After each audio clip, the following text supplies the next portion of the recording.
कार्यालयमा सञ्चार के हो? कार्यालय भन्ने कुरासँगै कार्यालयमा सञ्चारको आवश्यकता पर्दछ, सञ्चार गर्नुपर्ने हुन्छ। किनभने कार्यालयमा विभिन्न किसिमको कार्य सम्पादन गर्नुपर्ने हुन्छ।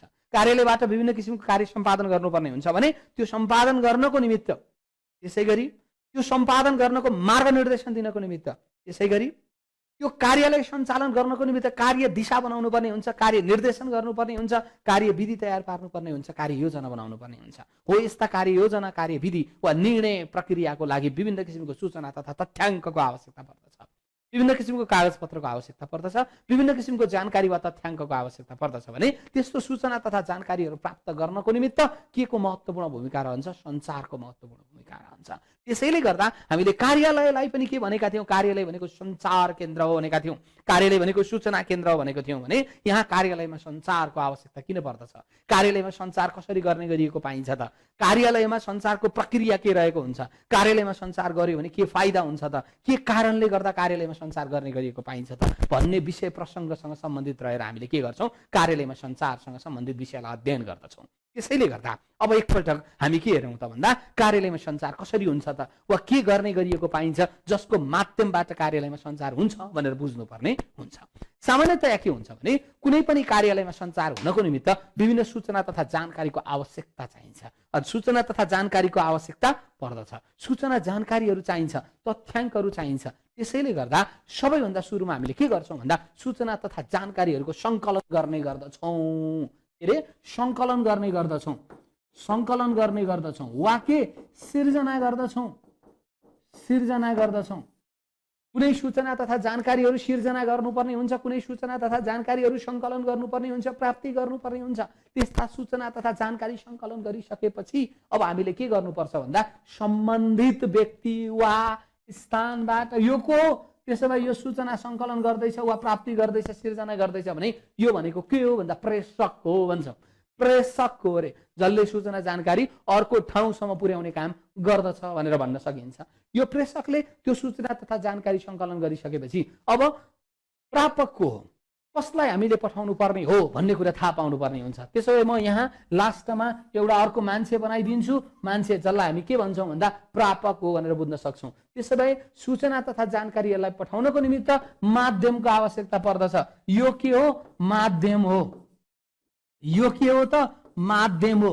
सूचना तथा जानकारी सम्प्रेषण गर्ने माध्यम, जहाँ लिखित माध्यमबाट हुन सक्दछ, मौखिकबाट पनि हुन्छ। ठीक छ, साङ्केतिक कहिले काहीँ परेको हुन सक्छ, श्रव्य दृश्य पनि राखिएको हुन्छ। भनेको के? भिडियोबाट माध्यमबाट गर्न सकिन्छ, हुनसक्छ मिक्स्ड मेथडबाट गर्न सकिएला, हुनसक्छ लिखित माध्यमबाट गरिएला, हुनसक्छ मौखिक माध्यमबाट गरिएला। तर औपचारिक रूपमा के त भन्दाखेरि लिखित माध्यमलाई अलि बढी प्रभावकारी मान्ने गरिएको पाइन्छ तुलनात्मक रूपमा अरू माध्यम भन्दा। र माध्यम छनौट गरिसकेपछि अब इमेल मार्फतबाट पठाउनुहुन्छ कि तपाईँ उसलाई? हो, पोस्टल कुरियरबाट पठाउनुहुन्छ कि तपाईँ उसलाई? चिठी पत्रको माध्यमबाट पठाउनुहुन्छ कि? हुनसक्छ त्यो सूचना जानकारीहरू पत्रिकामा के त नोटिसको रूपमा राखेर तपाईँ उसलाई प्रदान गर्नुहुन्छ कि? त्यसैले गर्दा अब तपाईँले उचित माध्यमको छनौट गर्नुपर्ने हुन्छ। यसरी माध्यम छनौट गरिसकेपछि यस सूचना तथा जानकारीलाई सन्देशको रूपमा रूपान्तरण गर्नुपर्ने हुन्छ। के? सन्देशको रूपमा रूपान्तरण गर्नुपर्ने हुन्छ, सन्देशको निर्माण गर्नुपर्ने हुन्छ, सन्देशको रूपमा रूपान्तरण गर्नुपर्ने हुन्छ। ठिक छ, रूपान्तरण गर्नुपर्ने हुन्छ। अनि यो सन्देशको रूपमा रूपान्तरण गरिसके बल्ल उचित माध्यमबाट हामीले कसलाई पठाउने गर्दछौँ त भन्नुभयो भने प्रापकसम्म पुर्याउने गर्दछौँ। त्यसो भए यहाँसम्म जुन काम भएको छ त्यो काम कसको हो त भनेर सोध्नुभयो भने यो काम कसको हो? प्रेषकको हो। ठिक छ, प्रेषकले के गर्छ? सूचना तथा जानकारी कतिले केही हुँदैनन्, कतिले के गर्छन्? सर प्रोसेस त थाहा छ, कहिलेकाहीँ प्रोसेस मध्येबाट बिचबाट ट्वाच्च पारेर क्वेसन सोधिदिन्छ। सञ्चार प्रणालीमा प्रेषकको भूमिका के रहन्छ भन्दैला हो।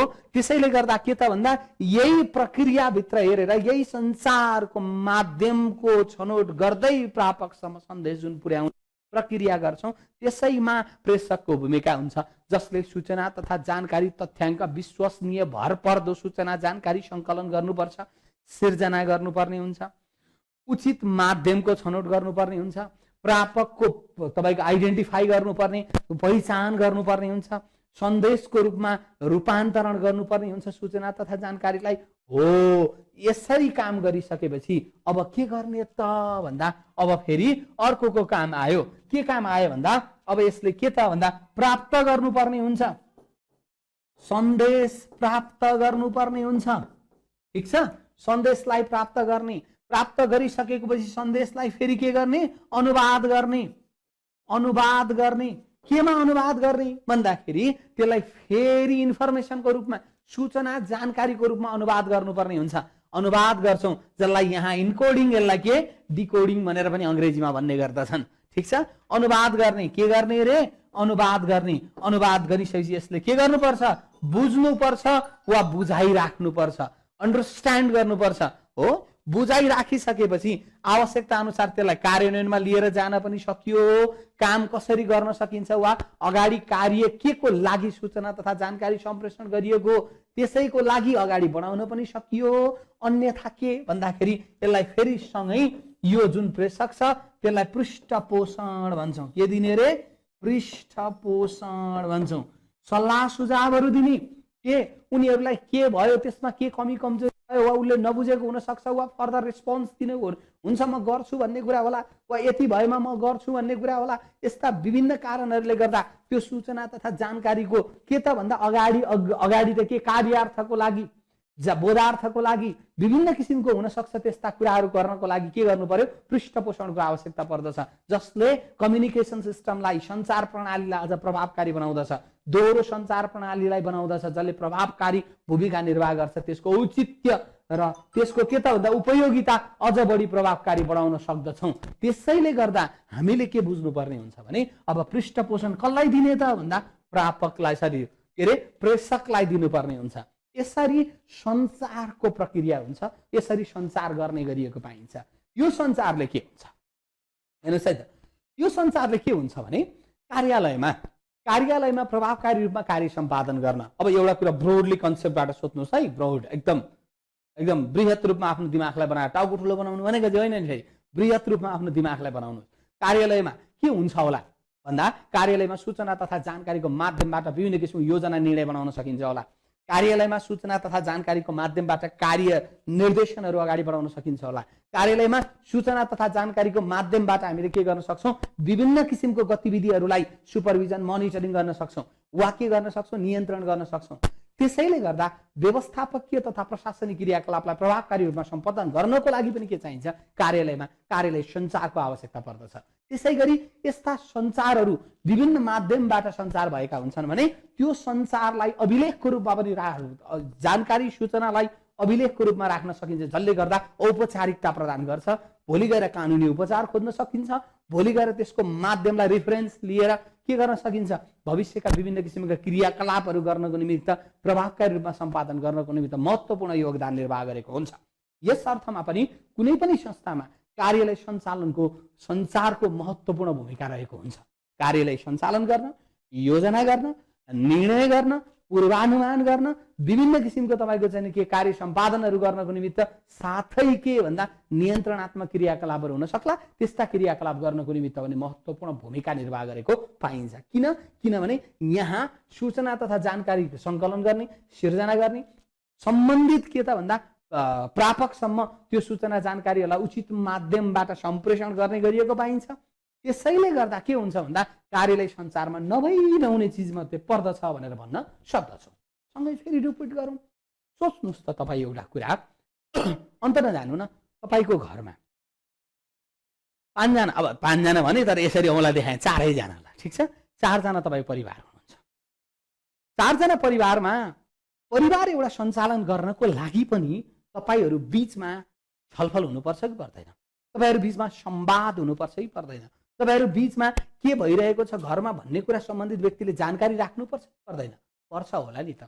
तपाईँ कुनै कार्यालयमा कसैले काम गर्न जानुहुन्छ घरबाट, वा कोही घरमा बसेका हुन्छन्, कोही पढ्न जाने हुन सक्छन्, कोही त्यही घरमा बसेर पढ्न जान नसक्ने सानो बच्चा भएको कारणले गर्दा खेलिरहेका हुन सक्लान्। तर सकेसम्म संवाद गर्नुपर्ने हुन्छ। घरमा भएका कुरा वा भविष्यमा के गर्ने भन्ने कुरा हुन सक्ला, हो त्यसै गरी भरे भोलि के गर्ने भन्ने कुरा हुन सक्ला, वा भएका जुन सोचिएका थिए र यो गर्ने भनेका थिए त्यो कार्य गर्दा कहाँ समस्या आयो भनेर समाधान गर्नुपर्ने हुन सक्ला। त्यसैले गर्दा एउटा सामान्य परिवार चलाउन, एउटा सामान्य घर चलाउन त हामीलाई सञ्चारको आवश्यकता पर्छ। हामी संवाद गर्नुपर्ने हुन्छ, हामी छलफल गर्नुपर्ने हुन्छ, हामी योजना बनाउनु पर्ने हुन्छ, योजनाको कार्यान्वयन गर्नुपर्ने हुन्छ भने के कार्यालयमा यो आवश्यकता पर्दैन भन्नु जतिको मूर्खता कहिले पनि हुन सक्दैन। त्यसैले गर्दा एउटा सानो परिवार त हुन्छ भने त्यो कार्यालय ठुलो परिवार हुन्छ। त्यहाँ विभिन्न वर्ग, विभिन्न प्रकृति, विभिन्न संरचना, विभिन्न माध्यम, विभिन्न आधार, विभिन्न संस्कृतिबाट मान्छेहरू आएका हुन्छन् र एकमुष्ट संस्थागत लक्ष्य हासिल गर्नको निमित्त के गरेको हुन्छन्, लागि परेका हुन्छन्। त्यसको लागि भए पनि हामीले के गर्नुपर्ने हुन्छ, विभिन्न किसिमको प्रभावकारी माध्यमको छनौट गरेर सञ्चार गर्नुपर्ने हुन्छ, सूचना सम्प्रेषण गर्नुपर्छ, सूचना आदान प्रदान गर्नुपर्छ। त्यसैले गर्दा हामी यहाँ कसरी अध्ययन गर्दछौँ भन्दा कार्यालय सञ्चार भनेको के हो, कार्यालय सञ्चारमा के कुरा, कस्तो प्रक्रिया हुन्छ, कार्यालय सञ्चारलाई प्रभावकारी बनाउनको निमित्त के कस्ता कुरामा ध्यान दिनुपर्दछ, कार्यालय सञ्चारको कार्यालयमा के कस्तो महत्त्व आवश्यकता रहेको हुन्छ, किन कार्यालयमा कार्यालय सञ्चार गर्ने गरिएको पाइन्छ र प्रभावकारी सञ्चारमा वा नेपालमा कार्यालयमा सञ्चारमा देखिएका समस्याहरू के हुन्छन् वा चुनौतीहरू के रहेका हुन्छन् र त्यसको समाधान गर्ने उपायहरू के रहेको हुन्छ त। समाधान त पक्कै पनि गर्नुपर्छ होला, त्यस्ता समस्या आएपछि समाधानको उपाय के छ त, अनि कसरी प्रभावकारी वा यसका सिद्धान्तहरू के हुन्छन्, प्रभावकारी सञ्चारमा गुण के आवश्यकता पर्दछ भन्नेसँग सम्बन्धित रहेर हामी के गर्दछौँ, अगाडि बढ्दछौँ। अब हामी अगाडि बढौँ, ठिक छ? ओके।